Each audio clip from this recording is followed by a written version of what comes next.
Foli ani tanuni ko lase aw bɛɛ lajɛlen ma Bamako News TV sanfɛ a ye aw bisimila an ka kunnafoni sentelɛmanw kɛnɛ kan min bɛ ka lase aw balimamuso ani aw denmuso kɔrɔkɛw bagayogo fɛ. Kunnafoni daminɛ na an ka jamana minisiri ɲɛmakɔrɔ ni o ye Musa Mara ye ale kɔni welela kunun arabadon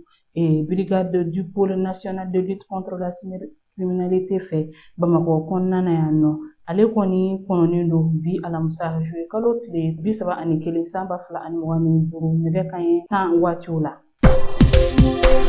Ka kɛɲɛ ni kuranfili ale ka kasaraba dɔ ye a yirala k'a fɔ k'ale kɔni ye maa 3 o bɔnɛ ani la ani maa caman kɔni joginya kosɛbɛ arabadon su juillet kalo tile 30 san 2025 Bamakɔ faaba kɔnɔna na yan nɔ zone industrielle Sotiba sira kan. Maa minnu tun bɛ kasara in kɛnɛ kan olu kɔni y'a yira k'a fɔ ko ko in kɔni kɛra nɛgɛ kanɲɛ 22 waatiw la ka tɛmɛ ni sanga 30 ye. N'a kɛra Sumapili o ɲɛfɛla la a yirala k'a fɔ ko kuranfili dɔ de bɔra ɲɔgɔn na ani ka bin sira ɲɛgɛnnen na n'o de kɛra kasara in sababu ye.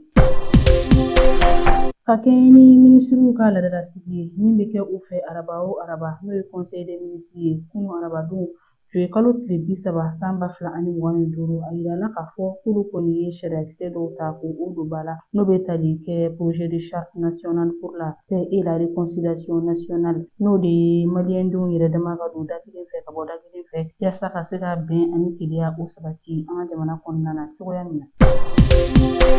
Kayikaw fɛ yen nɔ maaw donni bɛrɛla ni o ye couvre-feu ye a yirala k'a fɔ ko dɔ kɔni farala ale janya kan ka daminɛ sufɛ nɛgɛ 0h waatiw la ka taa bila sɔgɔmada nɛgɛ kanɲɛ 5 waatiw la min bolodalen don utu kalo tile fɔlɔ ka taa bila a tile 30 waatiw la san 2025.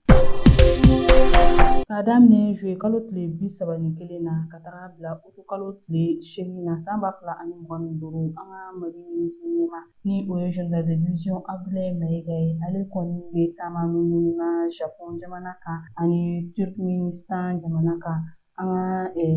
jamana ɲɛma yaasa ka se ka taa ale nɔna bila n'o ye général d'armée Assimi Goïta ye. Osaka n'o ye Japon dugu dɔ ye ale kɔni kan ka taa lajɛ dɔ kɛnɛ kan n'o lajɛ bɛ tali kɛ olu ka Expo 2025 na ni Mali kan ka i yɛrɛ yira a dɛmɛbagajɛkuluw la ni lajɛ in senfɛ n'o ye Mali ka don kɛrɛnkɛrɛnnen ye ani a ka seko ani dɔnko su ye ani fana ale kan ka taa i sen jɔ Japon jamana cakɛdaw la ani ka se ka kumaɲɔgɔnya kɛ ni an ka diaspora maliyɛnw ye. Awaza n'o ye Turkmenistan ale dugu dɔ ye an ka gouvernement ɲɛma ale kan ka taa olu ka lajɛ tako 3nan kɛnɛ kan n'o bɛ tali kɛ jamana minnu ka ɲɛtagaw sabatilen don ni baburo tɛ o yɔrɔw la ka se ka fɛɛrɛw bila sen kan yaasa gɛlɛya min bɛ o yɔrɔw la olu ka se ka sigi sen kan sira tilennenw ka sɔrɔ ani marabolo kɔnɔnaw ka fara ɲɔgɔn kan la. Kumaɲɔgɔnya caman de bolodalen don an ka jamana ani Turkmène jamana ɲɛmaw ni ɲɔgɔn cɛ. An bɛna an ka kunnafoniyaw kuncɛ ni kɔkan kibaruw ye kunun arabadon n'o bɛna